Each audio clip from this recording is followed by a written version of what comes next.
banalian kel kakulanga twat kamde can shake them on tot can shake them in the jalnya chom chilo pal che yan pal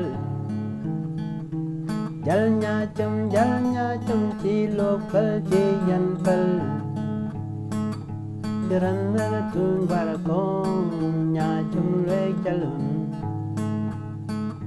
kulanga ta dang go rami bada jalnya chum chilo pal chi yan pal jalnya chum chilo pal chi yan pal Jaranna tung barakong nya chum le jalun Kulanga tadang gorami bada jalnya chong Kulanga tat dan kulanga dangga